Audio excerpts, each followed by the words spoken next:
Bien, bonsoir. Cette 135e conférence de Daniel ce soir, conférence de vendredi.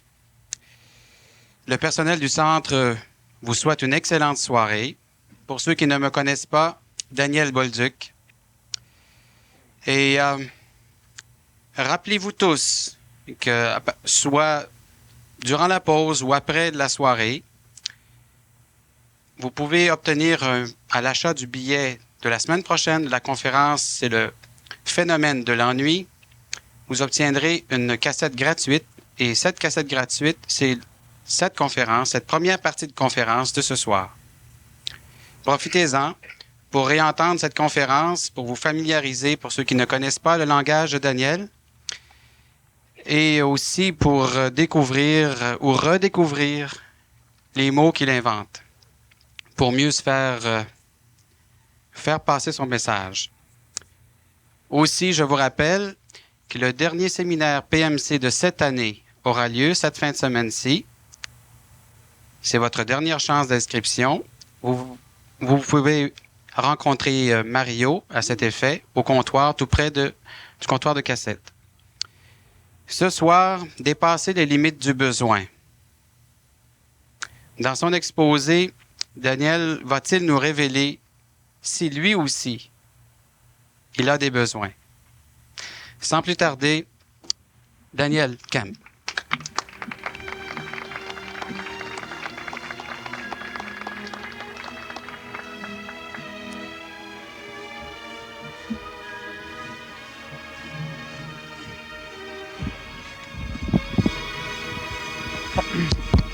Donc, ça commence. Oui, c'est une question presque cochonne, ton affaire. Je vais te laisser le temps de glisser ça dans la conférence incognito. T'avertis si tu ne fais pas ton verre de bord. Ça commence bien. Bon, est-ce que j'ai des besoins? Non. Bien sûr.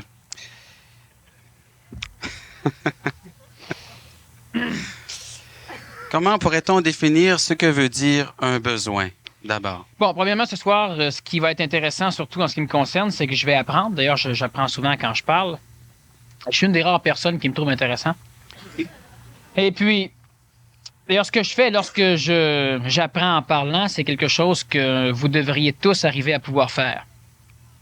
La majorité des individus se rendent compte que la solution à certains de leurs problèmes arrive lorsqu'ils discutent, lorsqu'ils dialoguent avec quelqu'un. Mais ce n'est pas dans le dialogue comme tel, c'est dans le monologue. C'est-à-dire que c'est dans le fait que vous avez une raison de parler, qu'à un moment donné, vous allez arriver à parler la solution de votre problème, et là, vous aurez trouvé la solution au problème.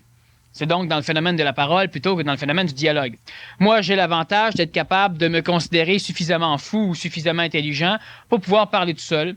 Donc, je n'ai pas besoin de dialogue pour arriver à parler les solutions à des problèmes que je pourrais avoir ou à des choses qui devraient être faites. À un moment donné, lorsque l'être humain arrive à être suffisamment égoïsé, lorsqu'il a un peu moins d'orgueil, alors il arrive à supporter le fait de parler tout seul. De parler pour arriver à savoir. Qu'est-ce que le besoin? Le besoin, c'est un état, une condition, une nécessité. Donc, c'est une condition normalement essentielle à la survie de quelque chose. Un automobile a des besoins. Ces besoins vont être de l'huile, de l'essence. Ça va être différentes pièces pour remplacer les pièces qui vont s'user. Et normalement, pour pouvoir être totalement fonctionnel, l'automobile a besoin d'un chauffeur. Lorsque l'automobile décide de choisir le chauffeur, cela devient un besoin qui n'est pas réel. Et c'est surtout de ces besoins que l'automobile devra apprendre à se passer. L'automobile parfaite accepte n'importe quel chauffeur.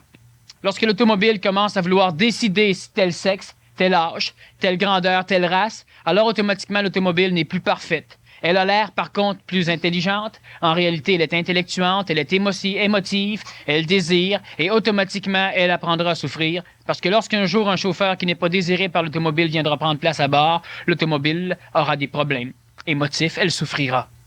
Si l'automobile veut poursuivre son évolution à travers les choix, non pas se contenter d'être ce qu'elle est, mais de faire des choix, de choisir quel type d'essence, dans quel genre de garage, quel genre de pneus, quelle vitesse rouler, sur quel genre d'asphalte, elle dédaignera les chemins de terre trop poussiéreux.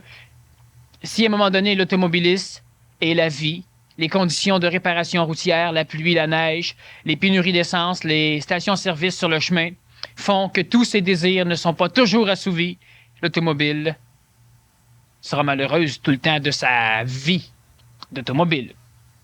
Alors évidemment, l'automobile pourra vouloir améliorer les conditions. Faire en sorte qu'il y ait plus de stations-service de son type de pétrole. Faire en sorte qu'il y ait plus d'asphalte répandu un peu partout. Faire en sorte qu'à un moment donné, la planète Terre ressemble à une espèce de grosse vidange, tout à fait adaptée à l'automobile, mais inadaptée au reste de tout ce qui existe à l'échelle de la planète. Alors l'automobile souffre de plus en plus.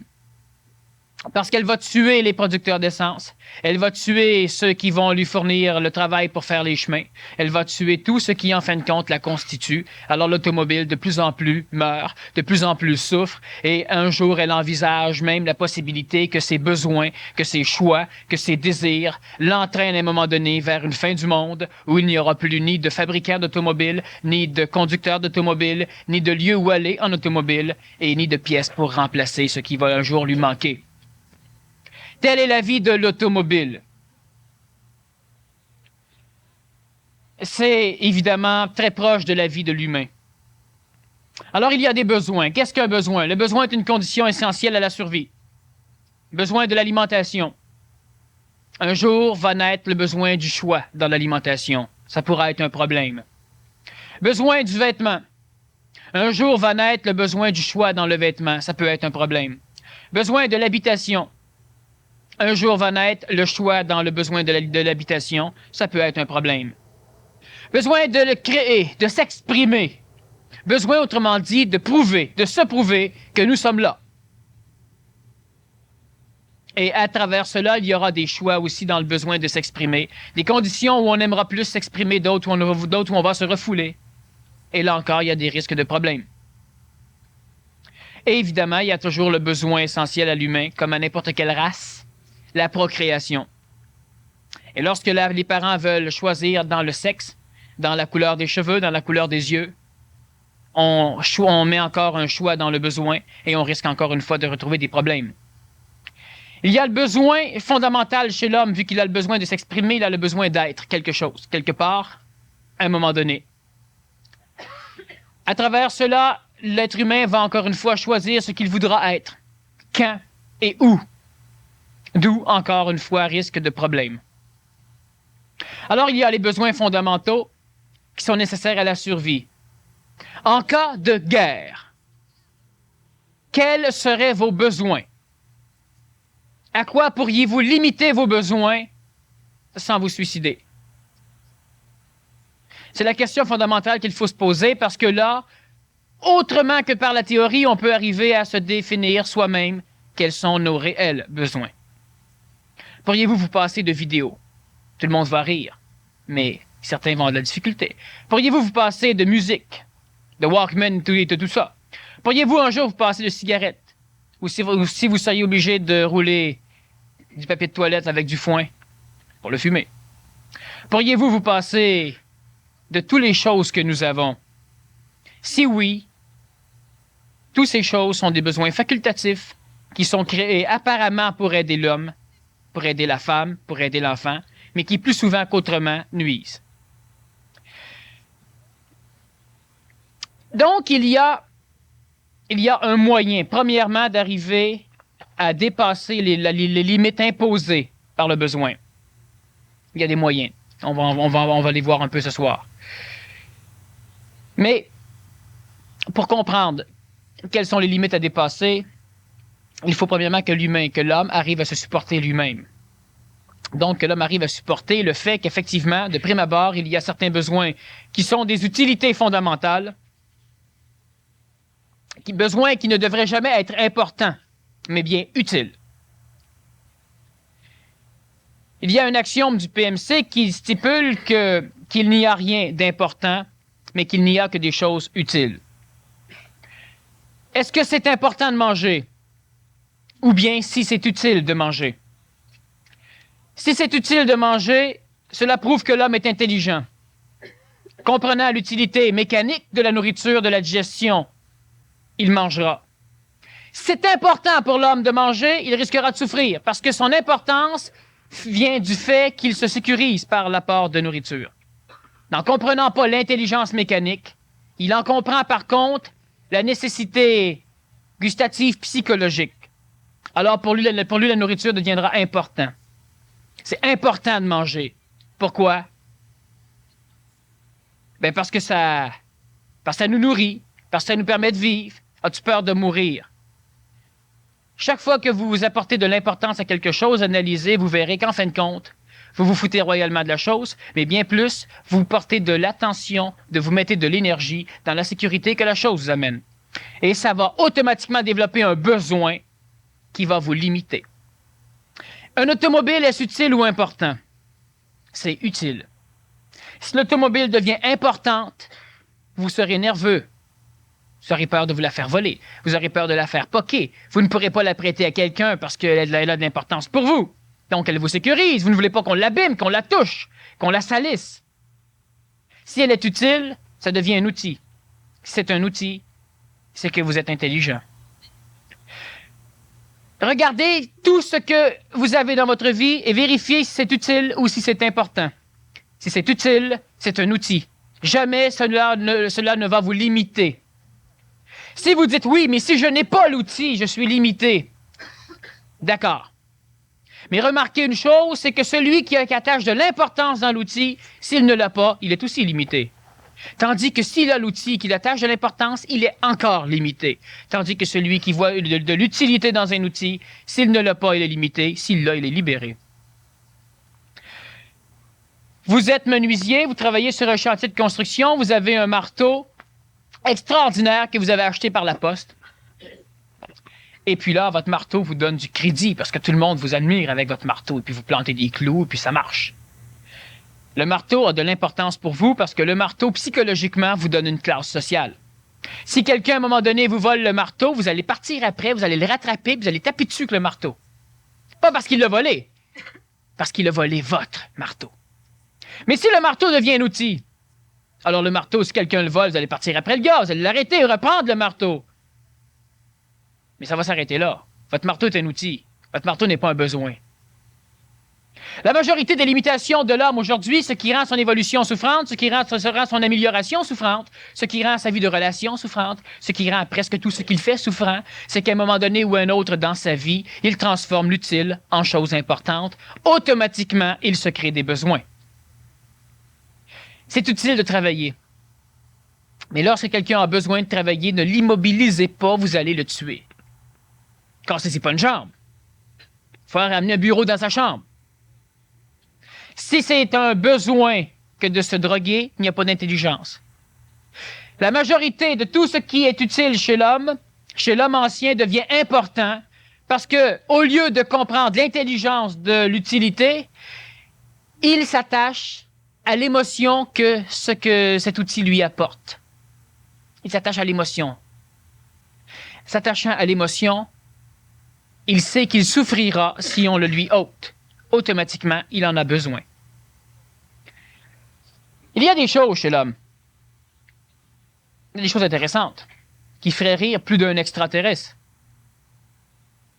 Mais étant donné que les extraterrestres sont plus involués que l'homme, évidemment, ça les fait plutôt brailler. Reconnaître chez soi les besoins fondamentaux qui permettent la survie de la condition humaine telle qu'elle est de prime abord, c'est reconnaître en partant les lois naturelles qui régissent l'expansion évolutive de l'homme. Tout ce qui est amené après fait partie des lois psychologiques, des lois spirituelles, des lois cosmiques, des lois ésotériques, des lois morales, des lois religieuses, des lois théologiques, des lois sociétales. Et toutes ces choses peuvent lentement engendrer un besoin. Ce besoin est automatiquement limitatif. Et vous devez apprendre à dépasser les limites qui vous sont imposées par des besoins qui, en fin de compte, viennent inconsciemment, d'une façon hypocrite chez soi. Le besoin de bien paraître, c'est ridicule parce que quand on meurt, quand on pourrit dans sa tombe, on paraît pas mieux qu'un autre. J'ai un jeune frère, à un moment donné, qui me parlait de l'énergie extrêmement évoluée qui, à un moment donné, se ramassait dans la toilette. Tout, de toute façon, à un moment donné, part d'un point de vue d'énergie pour aller vers un autre point de vue d'énergie. Il y a de l'amélioration ou de l'évolution chez l'humain, appelez ça comme vous voulez. Une chose est certaine, c'est que tous les besoins d'apparence, tous les besoins qui sont reliés à l'ego, tous les besoins qui sont reliés à l'orgueil, pour ceux qui ne savent pas ce qu'est l'ego, tous les besoins qui sont reliés à la préservation de l'image que l'on a de soi, sont des limitations. Vous ne pourrez jamais être autre chose que ce que vous êtes, tant que vous voudrez rester ce que vous êtes. Alors l'humain veut évoluer, mais un petit peu par petit peu, pour ne pas trop se rendre compte qu'il se transforme. J'ai déjà dit souvent que lorsqu'une personne se transformait, les pires freins étaient son entourage qui refusait à l'autre le pouvoir de s'améliorer. Mais on a aussi chez soi un problème, une limite imposée par tous nos besoins, qui sont des besoins émotifs, qui sont des besoins de sécurisation. Et à travers ces besoins de sécurité, on a le besoin qui nous appelle à être rien, à être néant. C'est sécuritaire d'être rien. On ne peut pas être responsable, on ne peut pas être coupable, ça ne peut pas être de notre faute, on ne peut pas rien avoir manqué, on ne peut pas rien avoir engendré, on ne peut pas rien avoir fait. Tout est parfait si on n'est rien. Qui êtes-vous? Je suis moi-même. Pas grand monde qui peut répondre ça. Un jour, on m'a interviewé à la radio et l'animateur me pose une question conne. Monsieur Kem, qui êtes-vous? Ça peut vouloir dire tellement de choses. Alors moi, je lui réponds, je suis moi. Et là, il tout fait. Oui, mais ça me dit pas grand-chose. Alors, je lui réponds, posez des questions intelligentes, puis je vous répondrai. Qui est capable de se supporter? Le problème, c'est que la collectivité, au niveau d'éducation, a bien instruit l'humain que s'il se supportait, c'est qu'il se vantait. Il se prenait pour quelqu'un d'autre. Mais ce n'est pas vrai. Vous avez le droit d'être vous-même, d'être au-delà des limites imposées par les besoins collectifs. Et si quelqu'un dit, ou si vous avez peur que quelqu'un pense que vous vous vantez, c'est que vous avez le besoin de paraître comme étant humble ou comme étant normal. C'est un besoin imposé par la société qui va vous faire mal et qui va vous limiter. Savez-vous comment l'humain se transforme? Il y a plusieurs phases dans l'évolution de l'homme. Qu'est-ce qui fait que l'humain peut s'améliorer? Ce n'est pas le hasard.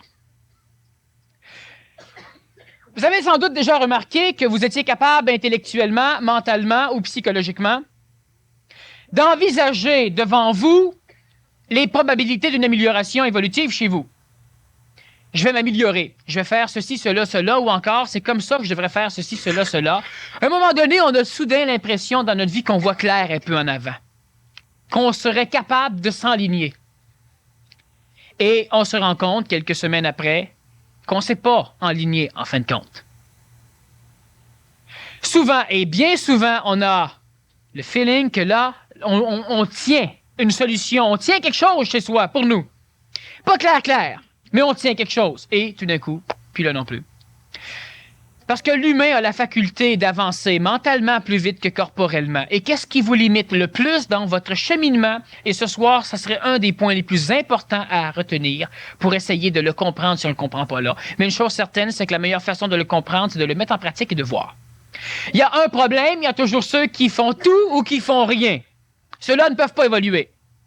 Ceux-là, ils vont dans ce trou-là ou dans ce trou-là. Tout ou rien, mais jamais entre les deux. Vous savez, quand vous prenez une échelle, si vous voulez vous servir d'une échelle, vous devez ne pas rester à la base de l'échelle. L'échelle est inutile. Puis si vous montez jusqu'au bout de l'échelle, ben l'échelle est inutile aussi, vous allez redescendre en bas direct. Alors, il faut être quelque part dans les échelons. Au niveau d'évolution de l'homme, donc de la femme, donc de l'enfant, chaque fois qu'à un moment donné, vous avez le feeling de comprendre quelque chose, vous devez obligatoirement l'imposer dans la matière.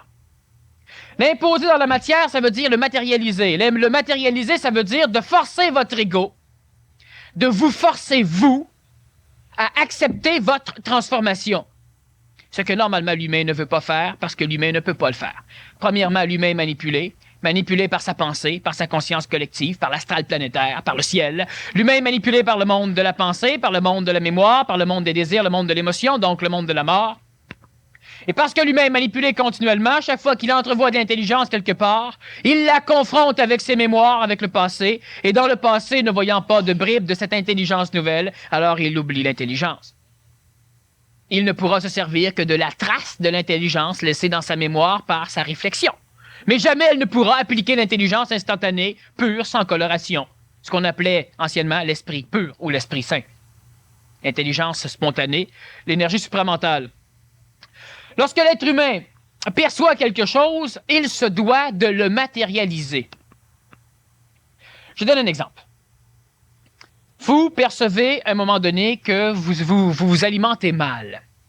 Vous commencez à concevoir l'intelligence de l'alimentation. Alors, vous allez vous instruire un peu, vous allez lire dans une revue, voir ce qu'on compte sur le végétarisme, par exemple. Vous allez peut-être poser des questions à 2-3 personnes, aller faire un tour au temple de Krishna. Vous allez peut-être acheter un livre ou deux de diététique ou de recettes végétariennes. Mais vous savez que ce que vous êtes en train de faire là, c'est de la spiritualité. C'est-à-dire que vous spiritualisez. Faisons attention au terme spiritualité. Le terme spiritualité au Québec prend de plus en plus l'envergure d'un synonyme de l'illusion. C'est de l'illusionnisme que vous faites. Pourquoi le terme spiritualité mais de plus en plus, dans le langage, disons, avancé au niveau psychogonique, psychologique ou ésotérico-psychologique au Québec, prend comme synonyme, elle devient synonyme de l'illusionnisme? C'est pour la simple raison que on finit tellement par mélanger les choses. Lorsque l'on parle de spiritualité, on parle de personnes qui sont assises sur un banc, puis qui trippent, puis qui rêvent, puis qui attendent on ne sait quoi. C'est de la spiritualité. On parle de différentes sectes, jusqu'au satanisme, que c'est de la spiritualité. On parle de ceux qui vont se droguer, qui vont prendre de la Marie pour arriver à des extases, c'est de la spiritualité. On parle souvent aussi des sciences occultes, qui vient d'occultatisme, qui veut simplement dire voiler les choses. Parce que les sciences occultes ne sont pas là pour révéler, elles sont là pour cacher. Et on parle encore une fois de spiritualité. On parle des esprits. Spiritualité vient du mot spirit, esprit. Moi, j'appelle ça de l'espiritualité, lorsque je veux parler de ce que la spiritualité devait désigner à l'époque. Parce qu'aujourd'hui, la spiritualité, l'esprit, qu'est-ce qu'un esprit? Il y a un esprit qui est venu dans ma chambre hier. Il n'y a pas un fichu esprit qui va venir dans votre chambre. Un fantôme, peut-être. Une forme, peut-être. Un ectoplasme, peut-être. Une entité, pas un esprit. L'esprit est au-delà de l'âme. Un âme, peut-être. Pas un esprit. Mais à un moment donné, on finit par avoir le spiritisme, qu'on a essayé de différencier du spiritualisme. Mais les deux reviennent souvent colorés et ont des connotations similaires. Lorsque je parle de l'espiritualité, je parle donc du contact entre l'homme amique et l'homme esprit. J'en ai parlé souvent. L'esprit, le plus bas des plans de l'esprit, le plan supramental, celui qui présentement est en train de réveiller, disons, le cerveau de plusieurs des personnes du nord, de la partie nord planétaire de notre globe. Lorsque je parle donc du fait qu'à un moment donné, l'humain regarde des recettes, regarde ceci, regarde cela, on va voir un peu, il fait de la spiritualité, c'est-à-dire qu'il se donne l'illusion égoïque, l'illusion psychologique, l'illusion amique de vouloir s'améliorer ou de s'améliorer. Mais après un laps de temps, il n'y a pas grandes améliorations chez l'humain, pas réellement. Et souvent, les livres de recettes tombent un peu à l'oubli, etc. Comment devons-nous matérialiser un changement chez soi? Comment arriver à imposer un dépassement des limites imposées par le besoin? À un moment donné, vous allez comprendre que vous devez faire ceci.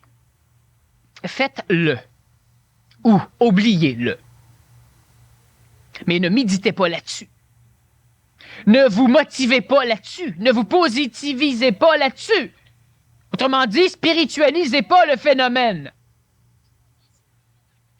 Faites-en pas une illusion, une farce de l'évolution qui va faire qu'en sorte qu'un jour, une personne, vous allez aller rencontrer quelqu'un et vous allez tout content pouvoir lui dire « Oh ouais, mais j'ai quand même un bon chemin de fait. Moi, là j'ai étudié le zen pendant 2 ans, j'ai fait un peu de psychologie, j'ai été végétarien 3 ans, j'ai essayé de fumer 6 mois, Non, vous n'avez rien fait!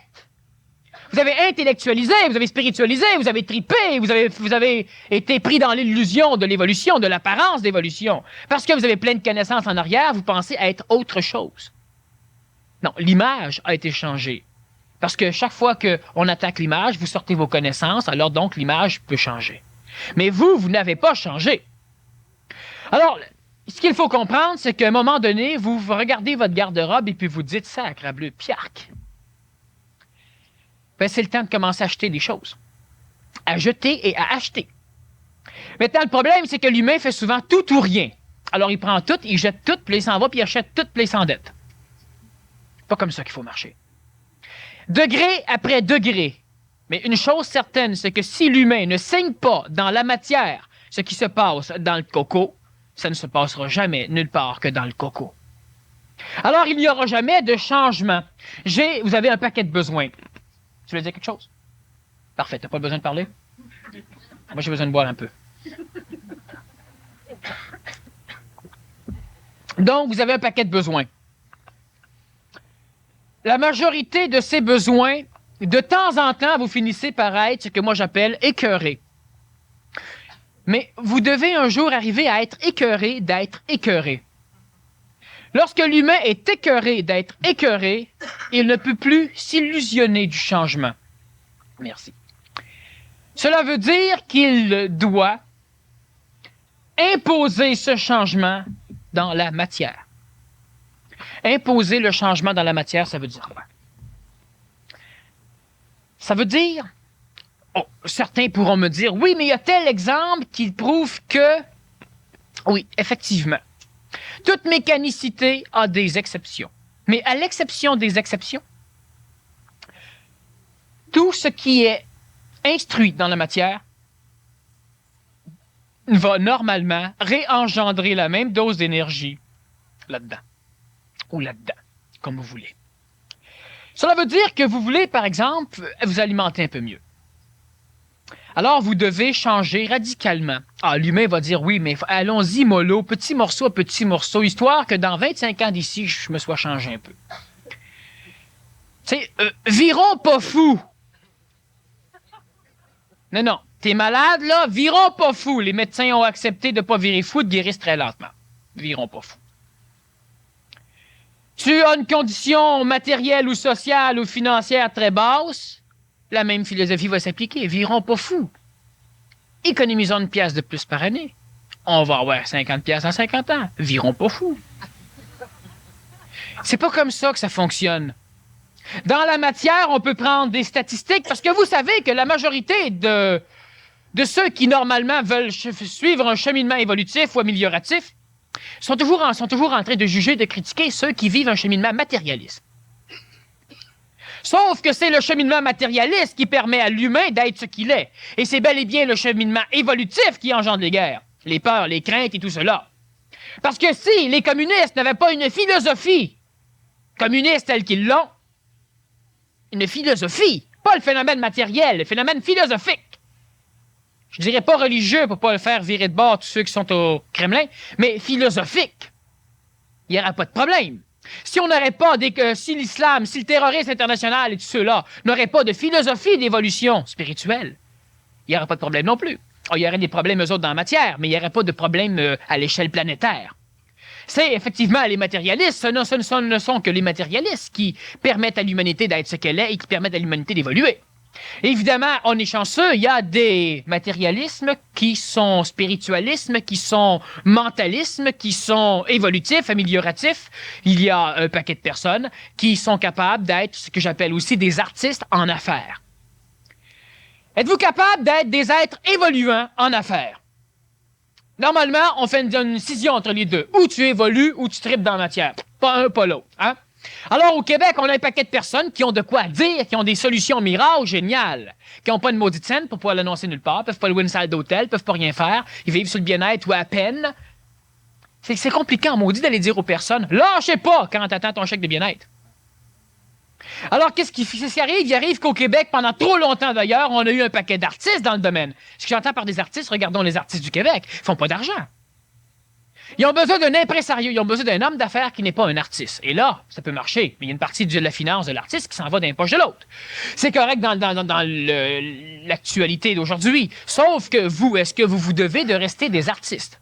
Certains ont un travail, certains ont un job, ça marche. D'accord. La majorité n'ont pas nécessairement de liberté à travers tout ce qu'ils aimeraient avoir. Alors, ce qu'il faut comprendre, c'est qu'à un moment donné, l'humain doit imposer dans la matière ce fait. Est-ce que vous avez de l'argent? Non, ça n'a rien à voir. Chose qui est certaine, c'est que vous devez faire le pas pour comprendre que vous devez, quoi que ce soit, être capable de faire en sorte que la matière qui vous entoure puisse vous supporter, vous autres. Et que, pour cela, que vous devez arriver à vous supporter. Regardez ceci. Si je vous demande à tous, est-ce que votre conviction psychologique, est-ce que votre conviction mentale ou votre savoir mental, est-ce que votre conviction intellectuelle, est-ce que vous dans la partie de vous qui entrevoyez l'amélioration, est-ce que vous êtes satisfait de ce que vous êtes et de ce que vous vivez aujourd'hui? Bon, je vous pose la question. Dans la majorité des cas, la réponse sera non. Est-ce que vous pouvez tout changer de suite? Non. Mais on peut commencer. Et pas commencer un peu. La deuxième question, cela voudrait dire que, disons que la deuxième question, on va la poser plus clairement maintenant. Est-ce que vous, tel que vous êtes dans l'actualité, normalement, que je mérite d'avoir les solutions si je les applique jamais? À un moment donné, peut-être que ce serait bien mieux que ce qui m'arrive comme solution soit donné à un autre, qui lui les applique. Est-ce que moi, égoïquement, amiquement, donc amique, hic, qui se rapporte à âme, amique qui se rapporte à l'âme, moi, amiquement, est-ce que je suis capable de supporter l'intelligence qui m'habite? Si je ne peux pas la supporter, celle-ci ne se développera pas. Et qu'est-ce qui va m'empêcher de supporter l'intelligence qui m'habite, de supporter l'intelligence qui de temps en temps me rayonne à travers les yeux, me sort par les oreilles, de temps en temps le regain d'énergie qui veut que je sois un humain qui se tient debout? Qu'est-ce qui fait que je ne peux pas me supporter ou supporter cette partie de moi? Ben, c'est effectivement les besoins imposés. Les besoins imposés sont tous des attributs collectifs. La normalité est le plus puissant, le plus drastique, le plus dramatique des besoins imposés. Vous devez d'être normal. Vous ne devez pas être normal, vous devez être naturel. Et être naturel n'est pas régi par une loi de masse, c'est régi par une loi bien simple, être ce que l'on est. Mais être ce que l'on est à travers être ce que l'on pense que l'on est, ça devient extrêmement compliqué. Alors, je ne vous demande pas de méditer sur ce que vous êtes. Parce que si vous pensez pour trouver ce que vous êtes, vous pouvez être sûr que vous ne trouverez jamais ce que vous êtes. Vous allez trouver qu'un paquet, une panoplie de pensées de ce que vous peut-être vous pouvez être. Donc, vous devez arriver à supporter. Pour supporter, pour savoir qu'est-ce que vous êtes, ben, c'est pas compliqué. C'est de l'instruire, de l'incruster dans la matière. Et là, vous allez dépasser les limites imposées. L'homme d'affaires ne sera pas là. L'homme d'affaires, bon, une personne se part en affaires. Elle a besoin d'un petit capital. Elle a besoin de ceci. Elle veut se partir une compagnie qui va fabriquer des logiciels, des didacticiels, par exemple, pour pouvoir soit instruire les enfants par le biais de l'ordinateur, soit nourrir les cerveaux de ces pauvres petits avec différents jeux qu'elle va appeler, disons, éducatifs. Dépendant de la philosophie du gestionnaire. Alors, il part son entreprise. Il a le choix, en partant, de mettre tout son argent sur son automobile, sa vestimentation, son bureau, tout ça, tout le tralala, et là, il peut faire faillite. Pourquoi? Parce qu'il n'est pas un bon patron. Il n'est pas encore un patron. Il n'est pas encore un boss. C'est-à-dire qu'il n'est pas encore de la classe du gars qui a l'auto, le vêtement et le bureau. Il n'est pas de la classe encore. S'il n'est pas encore de la classe et qu'il met ça dans la matière, lui ne pourra pas supporter ça, évidemment, il risque de faire faillite fortement. Et si notre personne, elle commence modestement et elle met ses énergies surtout dans la création de son entreprise, donc dans sa propre création. Parce qu'on ne peut pas gérer sa vie convenablement si on ne peut pas gérer son budget familial. On ne peut pas gérer son évolution ou son amélioration si on ne peut pas gérer ce dans quoi on veut fonctionner matériellement. Ce qui est facile à gérer doit être géré bien avant ce qui est compliqué. Lorsque la compagnie commence à marcher, ça commence à fonctionner, il va venir un temps où la personne, et c'est là la majorité des problèmes, c'est que la personne voit qu'elle s'améliore, qu'il y a de l'évolution, qu'il se passe de quoi. Et là, elle devient plus puissante que la matière qui l'entoure. C'est-à-dire que maintenant, elle est un boss. Mais là, c'est le temps qu'elle change de char, qu'elle s'habille différemment. Elle ne peut plus se présenter en jeans ou en pantalon, disons, de telle ou telle classe, puis maintenant. Avant, elle le pouvait. Pourquoi? Parce que son vêtement était énergétiquement égal à elle, et ce qui l'entourait aussi. Mais il vient un temps où cette personne se doit de changer de classe, pas sociale, énergétique. Celui qui veut changer de classe sociale, qui s'habille avec des bebelles, etc., il comprend rien. Et lui, il risque de perdre. On appelle ça vivre au-dessus de ses moyens. Mais vivre au-dessous de ses moyens énergétiquement est aussi dramatique que vivre au-dessus. Pourquoi? Parce qu'on ne veut pas signer. Crème, t'es-tu encore un gars qui bûche à appel pour bâtir une compagnie ou si maintenant t'es rendu un administrateur? Alors, la personne doit donc se changer physiquement, matériellement des choses pour pouvoir permettre à ce qui l'entoure de supporter ce qu'elle est. Lorsque l'on parle des présidents ou des premiers ministres, ils arrivent en limousine, ils arrivent en ceci, ils arrivent en cela. Il n'y en a pas un seul ici qui ferait confiance à un premier ministre qui se présenterait en Volkswagen au Parlement. Il n'y en a pas. Il y aurait quelques personnages qui diraient « Enfin, un qui? Le gars sort en jeans de sa Volkswagen, puis il rentre au Parlement avec ses rinchos un peu troués. » Mais il n'y a personne qui voterait pour lui. Il n'y a personne qui ferait confiance parce que l'énergie que le gars dégage est une énergie qui ne peut pas supporter le Canada ou qui ne peut pas supporter le Québec. Donc, la personne qui veut se présenter doit avoir un contexte extérieur qui permet, qui est en affinité avec ce qu'elle est, et là, on pourra voir ce qu'elle peut supporter énergétiquement en termes de conditions expérientielles, donc de gouvernement ou de compagnie, ou etc. Alors, on part de petit, on arrive gros, mais ça ne change rien. C'est que toutes les petites transformations de votre vie se doivent être appliquées dans la matière. Vous comprenez, par exemple, qu'une alimentation saine serait intelligente. Alors, c'est donc le temps, maintenant, de fouiller dans le garde-robe, dans le garde-manger plutôt, c'est plus pratique, et de se débarrasser de ce qui ne va pas avec l'intelligence que l'on perçoit. Peut-être qu'on va racheter dans 2 mois. C'est pas grave, jetez. Parce que si vous le gardez, vous conservez psychologiquement l'idée que vous allez échouer, puis quand vous allez échouer, vous allez être content d'avoir gardé vos affaires. Donc, énergétiquement, vous ne supportez pas votre transformation. Alors, si vous le prenez puis vous le jetez, ou vous le donnez, bien évidemment, ça fait quelque chose à l'ego. L'ego se sent insécure. Oui, mais quand m'a manqué mon coup, je n'aurais pu. Jette-le. Débarrasse-toi-en. Petit à petit, tu te débarrasses de ceci, de cela, de cela, de cela, et tu remplaces par d'autres choses. Selon le budget, petit à petit. Mais c'est primordial de l'incruster dans la matière. Si tu achètes un extracteur à jus, achète-en un bon, achète-en pas un cheap. Bon. Tu veux t'acheter ceci, tu veux t'acheter cela, tu veux fouiller ceci, fouiller cela, et la journée que tu vas faire une rechute, ben, énergétiquement, tu vas être dans un cadre de quelqu'un qui s'intéresse par l'intelligence à son alimentation. Il va aller s'acheter une caramel au magasin, il va faire une rechute comme ça, puis ça risque de revenir. Il va être correct. Tandis que s'il y a tout encore dans sa maison, il y a encore ses bouteilles de coke, il y a encore ses panoplies de chips, il y a encore ceci, il y a encore cela, ben, quand il va faire sa rechute, il va faire pour un maudit bout de temps.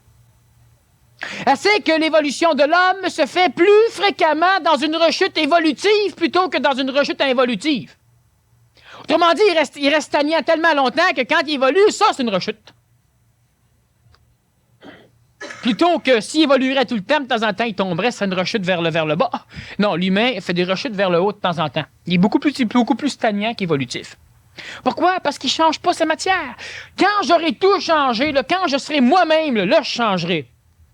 Tu risques d'être longtemps à attendre le changement. La personne qui veut se trouver un emploi de telle classe doit se présenter avec une énergie de la classe de l'emploi, sinon elle ne peut pas avoir l'emploi. Quel que soit votre phénomène évolutif, souvent on parlait des prêtres. Les prêtres ont de l'argent, les prêtres ont des beaux habits, les prêtres, etc., etc. Comment voulez-vous qu'une personne puisse supporter l'énergie d'un contact avec une divinité quelconque s'il n'est pas capable de supporter dans la matière au moins une panoplie quelconque? Ce n'est pas juste du flic à schnock à black, c'est pas rien que ça. Le prêtre a besoin d'une vestimentation quelconque, sinon ça virerait fou beaucoup plus vite que nos psychiatres. Tandis que nos psychiatres, nos psychologues ont beaucoup plus de problèmes que les prêtres, mais les prêtres ont vu beaucoup plus de problèmes humains que nos psychologues et psychiatres, mais les prêtres ont multiplement moins de problèmes. Pourquoi? Parce qu'ils ont une vestimentation, ils ont un décorum qui peut supporter le gars qui, lui, a donc, par ce décorum, la faculté de supporter ce qu'il doit vivre comme travail. Tandis que le psychologue qui veut un bureau chaud, accueillant, que la personne vient, puis la personne a vomi tout d'en face ses problèmes, bien, le gars, il s'en va chacun chez lui aussi.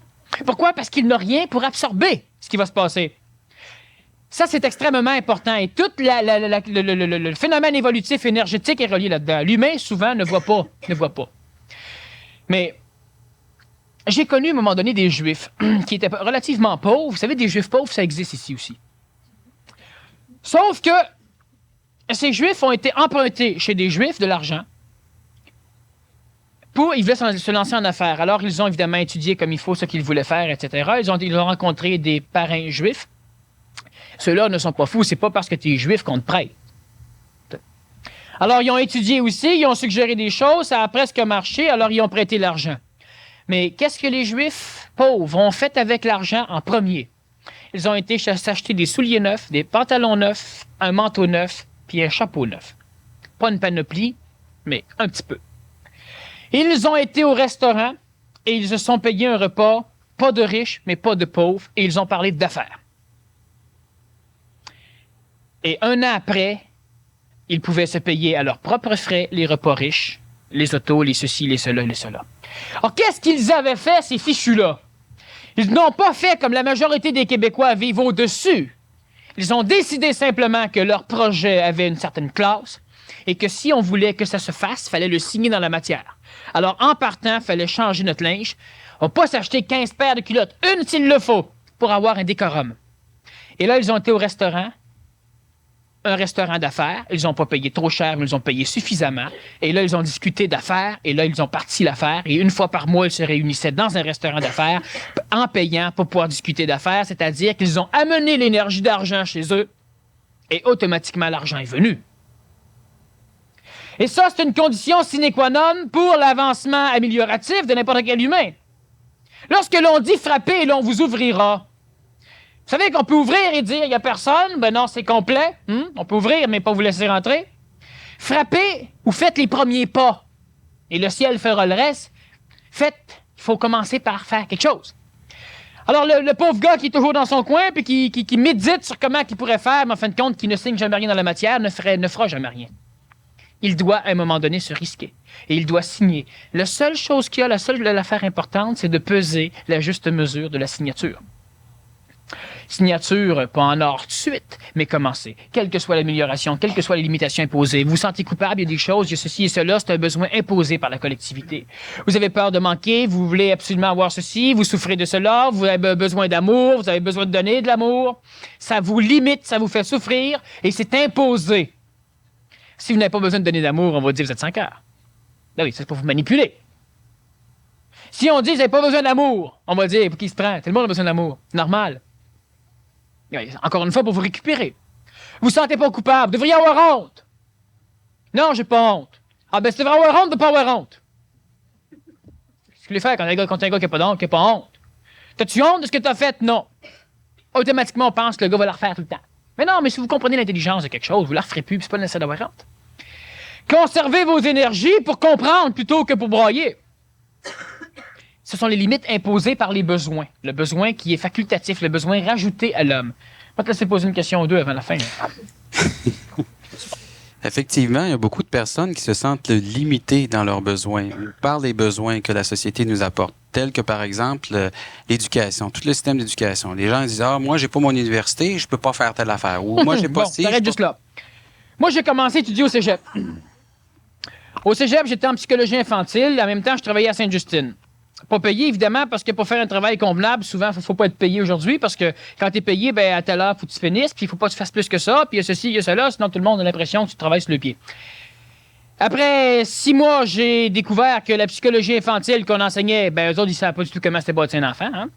On essayait d'expliquer qu'un enfant réagissait de telle façon parce que le chien de Pavlov bavait quand on sonnait la cloche. Bon. Alors, ce qui fait que j'ai laissé tomber.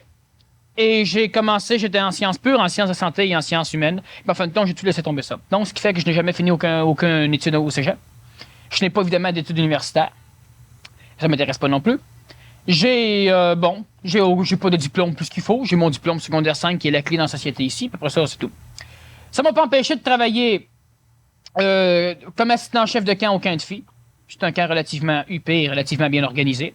De travailler dans un centre d'accueil pour personnes âgées, de travailler comme professeur pour la ville de Montréal-Nord, ville d'Anjou, Pointe-aux-Trembles. J'enseignais le judo à l'époque, n'empêche qu'à un très bon salaire. De travailler pour Urgence Santé à Montréal comme technicien ambulancier. Quand je suis rentré pour Urgence Santé, je leur ai compté tellement de menteries qu'ils m'ont engagé. Puis après ça, j'étais à la hauteur de mes menteries, ce qui fait que je n'étais pas des menteries. Par la suite, ils ont imposé un diplôme. J'avais pas de diplôme, ce qui fait que je leur ai demandé « Est-ce que je peux passer les examens tout de suite? Si j'écoule, je suivrai vos cours. » Ils n'ont pas voulu, ils ont dit ça se fait pas. Je leur ai dit ben faites-les, ça va se faire. Ils n'ont pas voulu, il a fallu que je fasse tous les cours, j'ai passé les examens évidemment, et j'ai donc travaillé sans diplôme, j'ai commencé sans diplôme. Tous les emplois que j'ai voulu avoir, je les ai toujours eus. Pourquoi la simple raison que je faisais comprendre à celui qui engageait que s'il m'engageait, ça irait mieux chez lui. Et j'ai jamais été mis à pied, c'est moi qui partais, puis quand je revenais, on m'engageait toujours. Bon, et ça, n'importe qui peut le faire. Le besoin, justement, du diplôme. Non, dernièrement, j'ai fait une conférence dans une école de décrocheurs. C'est des jeunes qui décrochent tout le temps, puis qui rembarquent, puis qui décrochent, puis qui rembarquent. Secondaire 2, secondaire 3, 18, 19, 20, 21 ans. Vous avez une idée? Bon. Moi, j'avais 13 ans ou 12 ans, secondaire 2. Alors, qu'est-ce que c'est? Le besoin. Diplôme secondaire 5, c'est la clé dans notre société pour l'instant. Ceux qui ne l'ont pas, toujours le temps d'aller chercher. Mais par la suite, moi, je leur ai expliqué, c'est un fait. Présentement, j'engage mes amis qui sortent de l'université. Mais moi, j'ai sorti avant le cégep. Et j'engage mes copains qui sortent de l'université. Je n'ai un qui est venu me voir dernièrement qui est maintenant ingénieur et qui va aussi finir qui va être médecin d'ici peu. Et il va sans doute avoir un travail à un moment donné avec moi. Si on prend Ford, Henry Ford, lui, c'est le même phénomène. Alors, lui, le bonhomme, il connaissait rien. Il connaissait absolument rien. C'était pas connaissant, c'était un génie. C'est pas pareil. Mais si tu lui demandais des questions sur le gouvernement américain, qu'il ne savait pas trop, quel était le président, ou là. Non, il disait, si vous voulez savoir les réponses, je vais faire venir de mes collaborateurs, qui les autres, ils savent tout. Une question sur la loi, oui. Avocat, réponds-y donc, Cap, il veut savoir. Question de théologie, oui. Réponds-y donc, lui veut savoir. Question sur telle chose, oui. Réponds-y donc. Qu'est-ce que lui faisait? Lui, il orchestrait le génie de tout le monde, parce que tout le monde était bien connaissant, mais trop cave pour créer quelque chose. Alors, Henry Ford a créé l'automobile. Il a eu un problème parce qu'il n'avait pas inventé le reculon. Il a fabriqué plusieurs automobiles, puis après, il s'est rendu compte qu'il fallait pousser pour reculer. Et là, bon, OK, c'est intéressant. Il a géré un empire qui, par la suite, évidemment, les successeurs ont été à l'école. Alors, évidemment, l'empire s'en va un peu en bas. Tandis qu'Henry Ford, le parti de rien, c'était rien. Jusqu'à temps que c'était quelque chose. Alors, le besoin de diplôme, il n'est pas nécessaire. C'est évident que si vous voulez devenir ingénieur, c'est intéressant de suivre des cours au niveau de l'ingénierie, mais ce n'est pas un besoin d'avoir un papier d'une reconnaissance pour passer dans la société. L'homme, regardez bien vous autres. C'est évident que si un jour vous voulez engager quelqu'un parce que vous avez quelque chose, vous allez demander s'il y a 2-3 diplômes. Savoir, ou non, c'est de l'expérience. Mais n'importe quand, quelqu'un qui vous prouve qu'il est capable, même sans diplôme, vous n'êtes pas assez fou pour le mettre dehors. Il y en a très, très peu dans la société qui sont suffisamment, disons, ignorants pour mettre ces gens-là dehors, mais c'est très, très, très, très, très, très, très minime. Alors, ce qui fait que même pour vous, si vous êtes capable de recevoir quelqu'un qui fait ses preuves, aucun problème. Alors, à un moment donné, diplôme ou non, faites vos preuves. Et puis, en faisant ses preuves, c'est quoi faire ses preuves? Les jeunes disent, oui, mais il faut de l'expérience pour être engagé. Puis, en étant engagé, c'est là qu'on ramasse l'expérience. Oui, mais il y a un paquet de moyens. Le jeune qui se présente là, les mains dans les poches, il ne donne pas bien l'impression au patron qu'il va faire quelque chose. Alors, le besoin de diplôme, le besoin d'être reconnu par la masse, ce n'est pas une nécessité. Moi, je pars les compagnies que j'ai besoin, que je veux avoir, je me crée des emplois. Et je connais plein de mes amis qui font la même chose. La majorité des personnes en affaires, c'est du monde qui n'a pas diplômé de grand-chose. Et qui, à un moment donné, j'ai un de mes amis qui est chiropraticien. Il a enseigné l'informatique à l'université. Il a un diplôme, il a un bac, il y a un doctorat, je me rappelle plus trop en quoi, en ingénierie, où je suis plus trop sûr. Et puis présentement, non, il est chiro. Alors, ces diplômes, c'était parce qu'il fallait que collectivement il fasse quelque chose, fallait que... Puis à un moment donné, il a découvert ce qui lui filait plus. Et puis, il a étudié en chirologie, puis maintenant, il est pas en chirologie, mais en chiropratie. Il m'aimerait pas. Et puis maintenant, il est chiropraticien. Et c'est comme ça pour énormément de personnes. J'ai une autre personne ici qui, à un moment donné, enseignait la psychologie et même presque la psychiatrie des infirmières. Et il n'est pas diplômé. Mais il enseignait pour que ceux-là aient leur diplôme. Puis ça, c'est plein d'exemples comme ça. À ce moment-là, pour réduire, disons, ces besoins que la société nous fait croire qu'il faut absolument remplir pour être accepté dans la société, par quoi on commence?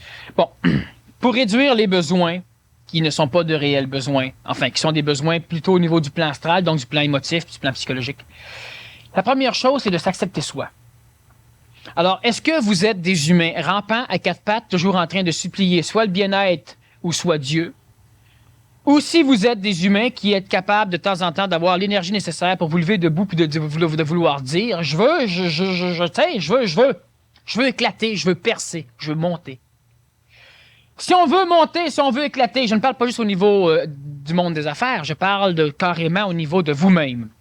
La première chose à faire pour dépasser les limites imposées du besoin, donc des besoins collectifs, c'est d'être capable de se supporter soi. Êtes-vous capable, lorsque l'on vous demande votre nom, de ne pas répondre par votre nom de famille puis votre prénom après? Je vais donner un exemple. Votre nom, c'est quoi? Kem Daniel. C'est con. Kem, c'est la lignée génétique. C'est le collectivisme familial. Votre vrai nom, ce n'est pas Kem, c'est Daniel. Mon nom est Daniel Kem. Ah, l'autre il écrit Kem Daniel. Laissez-le faire, c'est pénal, parce que la société, elle inverse les choses. Elle collectivise l'homme. Alors, je veux pas savoir ton prénom, moi, je veux savoir ta lignée. À l'époque, on avait Daniel Kem, fils de... Bon, ça tombait un peu. Mais on a quand même cette idée. Faut arriver à s'accepter. Toi, tu es... Tout ce qu'à un moment donné, vous vibrez, ben vous devez l'exprimer. Pas le dire aux autres, mais quand ça donne que quelqu'un vous pose une question ou que ça se doit d'être répondu, on le répond. Mais souvent, qu'est-ce qui va arriver? C'est exactement comme la personne qui rentre à l'église et le prêtre demande à tout le monde, croyez-vous en Dieu? Tout le monde dit oui. La personne sort dehors, puis là, il y a quelqu'un qui l'accroche, croyez-vous en Dieu? Elle répond non, j'ai pas le temps, là. Ben, c'est ça le problème, c'est que vous supportez pas. Dans l'Église, tout le monde dit oui parce que collectivement, tout le monde est supporté, mais tout seul, individuellement, la majorité ne le sont plus. Et la preuve que la majorité ne le sont plus, même individuellement, c'est que si vous devez le dire à tout le monde que vous croyez en Dieu, c'est que vous ne le supportez pas. Alors, vous devez convertir pour vous convaincre. Hey, moi, j'ai acheté l'affaire, tu sais, là, tu viens de changer quelque chose, tu le dis à tout le monde. Ça, c'est une chose très importante. Fermez vos grandes boîtes. Ça, c'est primordial. C'est une question énergétique. L'énergie que vous avez qui vous transforme, gaspillez-la pas en parole pour communiquer à tout le monde. Parce que là, vous allez partager énergétiquement. Alors, si vous parlez à 100 personnes, vous allez avoir 100 fois moins d'énergie. Vous ne vous transformerez pas. Les gros parleurs et les petits faiseurs, ils ne peuvent pas faire grand-chose. Ils font juste parler. Il faut qu'ils se ferment. Vous avez une idée géniale, fermez-vous. Mettez-la en pratique, mettez-la, mettez-la, signez-la dans la matière, puis à un moment donné, quand ça marchera, ça va se parler tout seul. Quand le soleil se lève, on n'a pas besoin de l'annoncer. Mais si on va en parler avant, des fortes chances qu'il y ait un problème. Alors la personne, elle veut se transformer, quelque chose qui se passe chez elle, elle doit se supporter, elle, et ici on lui demande, par exemple, un exemple extrêmement primordial. Vous rentrez dans un ascenseur, il y a une pancarte d'interdit de fumer. Il y a un fumeur qui rentre, ben dites-lui. Ça va créer des chicanes. Lui s'en fout. Foutez-vous-en. Dites-lui. Pas parce que vous êtes plus important, mais vous pouvez lui signifier que c'est interdit de fumer dans l'ascenseur. S'il veut fumer pareil, laissez-le fumer. Dites-le. Incrustez dans la matière ce que vous concevez comme intelligent. Cessez d'être une majorité silencieuse. Ça veut pas dire que toi et fuck, etc., de faire la leçon à tout le monde, ça n'a rien à voir. Quelqu'un jette un papier, traverse par rue pour aller lui dire. La question n'est pas là. Sauf que vous devez incruster dans la matière certaines choses. Vous venez pour stationner, il n'y a pas de stationnement en ville, d'un coup, vous voyez un petit trou. Vous venez, vous rentrez là, puis c'est écrit « Réservé aux handicapés ». Soyez pas handicapés de la tête. Stationnez ailleurs. Ça veut simplement dire mettre de l'intelligence dans la société. Ça veut dire incruster ce genre de choses. Mais tout ce qu'on place comme intelligent à l'extérieur de nous sert toujours un jour. C'est simplement le signer dans la matière. Puis dites pas, oui, mais tout seul, moi, ça ne changera pas grand-chose. Non, le millionnaire était tout seul, puis il est millionnaire. Ça n'a rien changé dans la société. Sauf que lui, ses vacances, il passe où c'est que vous autres, vous n'aimeriez passer. Ça n'a rien changé dans la société. Mais lui, il a le pouvoir de changer de quoi? Si à un moment donné, il y aurait l'intelligence, ben non, ça y tenterait. Ou s'il verrait que ça peut se faire. Tandis que tous ceux qui sont en bas, ben, ils ont plein de bonnes idées. Mais ils n'ont pas ce qu'il faut pour. Il faut se supporter soi. C'est très, très, mais très important. Très.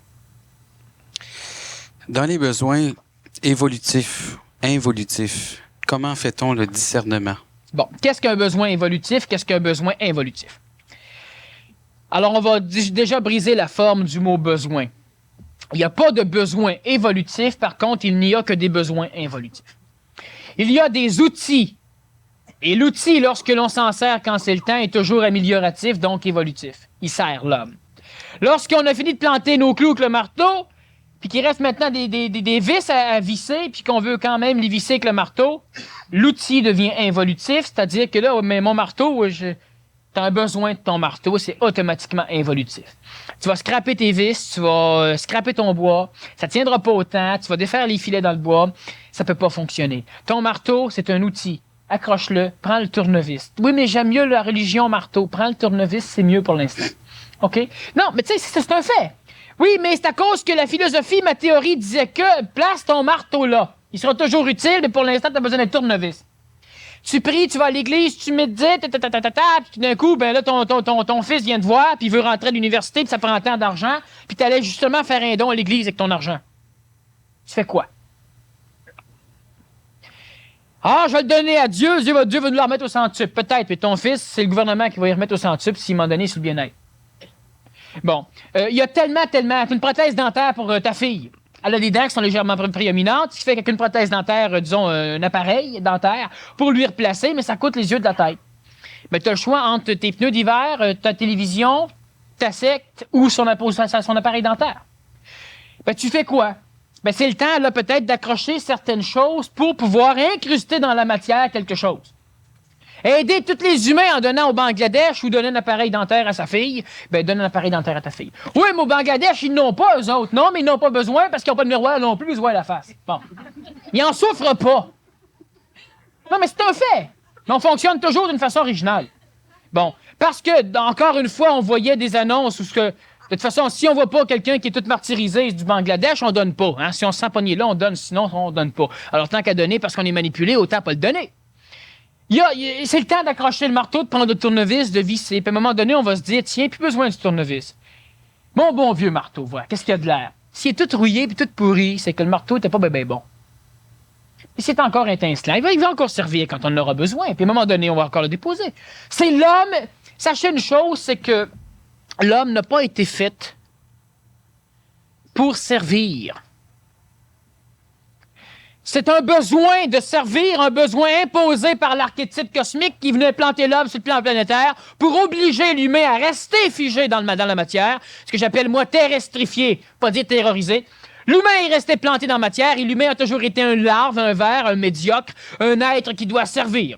Pendant des millions d'années, la femme était la serveuse de l'homme, du mâle, et le mâle, le serveur de Dieu.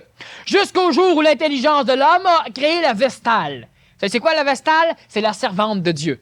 Alors l'homme avait la femme pour se servir et la femme pour servir Dieu, ce qui permettait à l'homme de pouvoir triper plus dans la matière. Bon, ce fut une région, disons, relativement brillante de l'évolution du patriarcat au niveau de l'humanité. Bon, maintenant la femme s'émancipant et se libérant, elle est sortie elle aussi des temples, elle a dit, Christy, mettez des chandelles puis laissez-les brûler tout seul. Hein? Payez un bedon pour les changer. Ou bedon, laissez tomber. Bon. Alors, la femme, elle est devenue de plus en plus quelque chose d'évolutif aussi, ce qui fait que de plus cela va, moins la femme veut servir le foyer, moins l'homme veut servir le foyer, tout le monde veut se faire servir, personne ne veut donner maintenant, sauf qu'une chose qui est absolument certaine, c'est que tout ce qui a été inventé pour pouvoir assujettir l'humain est une farce, c'est-à-dire que ça fait partie du mensonge cosmique, donc de l'illusion fondamentale, pour obliger l'humain à ne pas trop regretter l'endroit d'où il venait, mais à bien, disons, s'agrémenter de l'endroit où il était. Sauf que plus l'évolution de l'humanité se fait, plus l'être humain devient intelligent. C'est normal, ce n'est pas du ressort de l'homme. L'évolution ne regarde pas l'homme. C'est pas l'homme qui règle l'évolution. Ça fait longtemps qu'il a évolué. Enfin, il a évolué tout croche, mais il a évolué. Tout ce qui arrive, c'est que plus cela va, plus l'humain prend conscience de certaines choses, et l'humain ne doit pas servir, l'humain doit se servir. Alors, on va évidemment me dire que je blasphème ou que, etc. Je ne blasphème pas, les foudres de Dieu m'auraient tombé sur la tête depuis longtemps. Ça ne vous sent pas? Ce qu'il faut comprendre, c'est que l'être humain ne vient pas au monde pour servir la loi. L'être humain ne vient pas au monde pour servir le besoin. L'être humain ne vient pas au monde pour servir toutes les conditions expérientielles, philosophiques, morales, théologiques, sociales, légales, etc., qui sont placées là. Tout ça a été placé par l'homme. Que ce soit relié à un contact coloré d'un plan divin intelligent ou quoi que ce soit, ça n'empêche pas que ça a été placé par un homme qui ne pouvait pas le placer purement parce qu'il n'était pas pur lui-même. Donc, automatiquement, cela a été transcrit d'une façon colorée.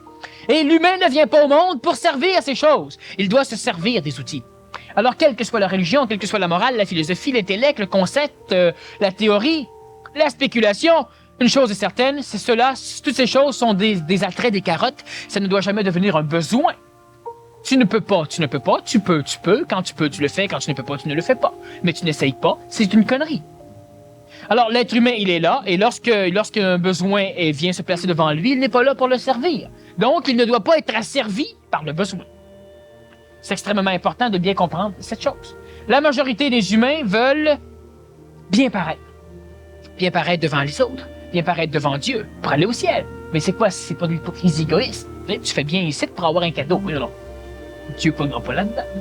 Faudrait que tu sois pur, mais comme tu n'es pas pur, tu n'iras pas. Fait que c'est pas comme ça que ça fonctionne. De toute façon, on va faire une pause de 15-20 minutes. Vous avez des questions, vous les écrivez sur papier. S'il y a des besoins particuliers qui vous intéressent, écrivez-les, puis on va s'énergiser. Merci, Daniel.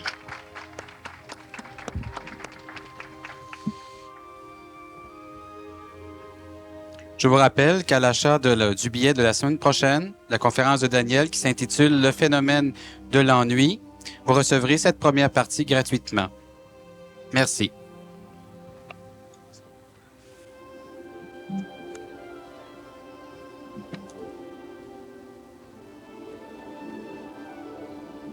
Mario Gosselin est aussi disponible pour répondre à vos questions concernant le dernier séminaire PMC1 qui a lieu cette fin de semaine-ci, samedi et dimanche.